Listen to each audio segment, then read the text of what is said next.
హైడ్రా వచ్చిన తర్వాత ఎక్కడ ఇల్లు కొనాలన్నా చాలా మంది ఆలోచిస్తున్నారు. అందులోనూ చెరువుల సమీపంలో ఇంటి కొనుగోలుకు అంతా వెనుకడుగు వేస్తున్నారు.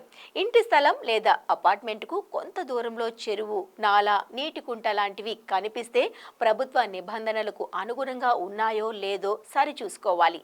నీటి వనరులు ఉన్న చోట నిర్మించే నివాస ప్రాజెక్టులో ఇల్లు కొనే సమయంలో కొన్ని విషయాలను పరిశీలిస్తే ఎటువంటి సమస్యలు ఉండవని రియల్ ఎస్టేట్ రంగ నిపుణులు అంటున్నారు.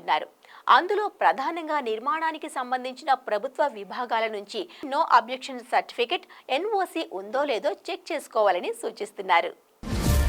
అక్కడ ఇల్లు కొనాలంటే ఖచ్చితంగా ఎన్ఓసి కావాల్సిందే. చెరువులు, నీటి వనరుల సమీపంలో ఇల్లు కొనే ముందు జాగ్రత్త. ప్రభుత్వం నుంచి ఎన్ఓసి ఉన్న ప్రాజెక్టుల్లోనే ఇల్లు కొనాలి.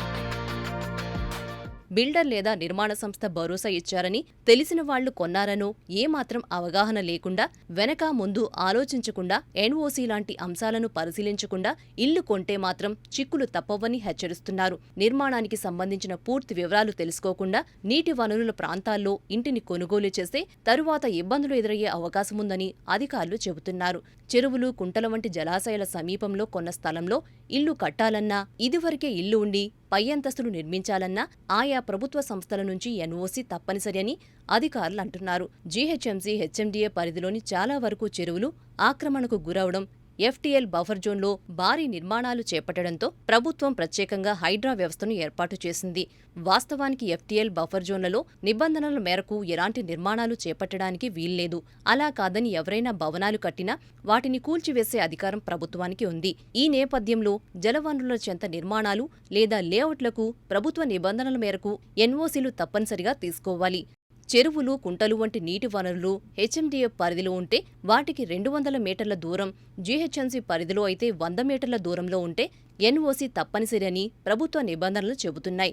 నివాస, వాణిజ్యపరమైన నిర్మాణాలు, ఇంటి స్థలాలకు సంబంధించిన లేఅవుట్ల అనుమతి కోసం హెచ్ఎండీఏ లేదా మున్సిపల్ శాఖకు దరఖాస్తు చేసినప్పుడు ముందు మాస్టర్ ప్లాన్ ప్రకారం అక్కడ ఎలాంటి జోన్ ఉందో అధికారులు పరిశీలిస్తారు.